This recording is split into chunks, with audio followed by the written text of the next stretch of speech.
paljud on mõelnud, et miks maal kallis on. Sellepärast, et see on ainulaadne teos ja seda tehes ma tundsin vastavaid tundeid, kogesin midagi erilist ja see on talletatud sinna maali sisse. Kui nüüd sellest teha lõuenditrükk või reproduktsioon, mis on digitaalne tõmmis, seda saab osta võib-olla 100-200 euroga või veel odavamalt.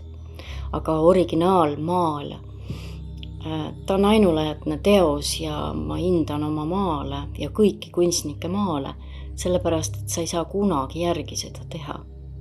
Sa saad seda, kas siis ainult digitaalselt töödelda ja siis seda paljundada, aga see ainukene maal on sul olemas ja sealt tulebki see hind. Kunagi ma unistasin et oleks selline elulaad, kus ei peaks käima tööl ja ma saaks maalida ja lapsena unistused täituvad. Mis ma soovitan, et väga palju on vaja unistada just lapsepõlves, kui sa unistad ja sellised neutraalsed unistused, ma oleksin õnnelik, kui mul oleks nii. Vot need unistused nagu lähevad nagu täide hiljem. Aga vahel tuleb täpsemalt defineerida, nagu minagi olen näinud, et nad täidetakse küll ära, aga kui sa midagi jätsid puudu, siis see puudus tuleb ka kaasa. Nii võib ka elukohtadega olla, partneritega olla, kõigega olla. Et peab väga täpselt nagu defineerima, kui sa kuuled, et miski sinu käest küsib, mida sa elust nagu soovid. Siis tuleb jälle uuesti kaardid lauale panna ja mõelda, et mida ma nüüd edasi selle eluga teen ja mida ma nüüd soovin. See ruum, kus me täna oleme, meenutab mulle minu enda kodu.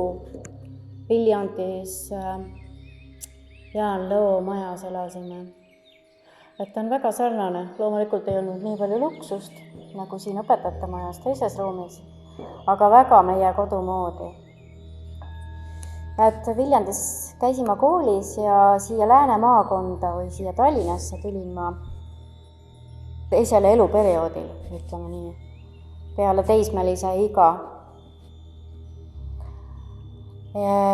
Ja loomulikult ma igatsen Viljandit, aga see loomeperiood saigi võib-olla sealt alguse, sellepärast, et meil ei olnud ei piirdeaedu, me olime vabalt, elasime. Esimene inimene elas 2 kilomeetri kaugusel, kõik oli meie kodu, mets oli meie kodu, aeda piiret ei olnud. Praegu siin Tallinnas on päris keeruline elada vabal inimesel. Kõik on piiratud, väikene maa-ala, kus sa elad, kus sa toimetad, kus sa liigud, et see on mulle veel siia maale võõras. Et ma proovin mitte ära harjuda sellega.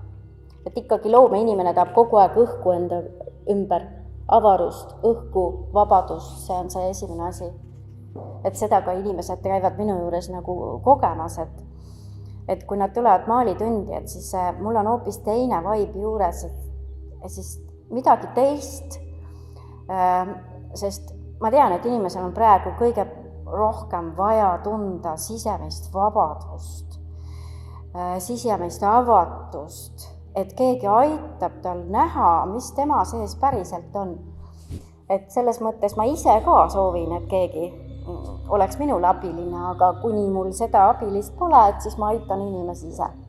Et see ongi minu töö ja minu leib. Mul on niimoodi, et mul on hobi ja töö koos. Et ma elangi niimoodi, et ma teen ainult hobi ja see kõik elus, mis ma teen, loome tööd, kõik on töö inimeste mõistes, aga tegelikult see on mul hobi. Nii et ma olen selles suhtes üks väga õnnelik inimene. Et soovitan ainult tegeleda sellega, mida sa ise tahad. Siis tuleb ka tulemus. Et kui sa tegeled asjaga, mis sulle rõõmu ei too, ei ole mitte mingit tulemust, ei tule. Nii et tegelege sellega, mis teilt nagu tiivustab, mis rõõmu toob. See on kõige olulisem. Kui sa natukene jääd endasse ja kuulad ennast, saad endast rohkem teada.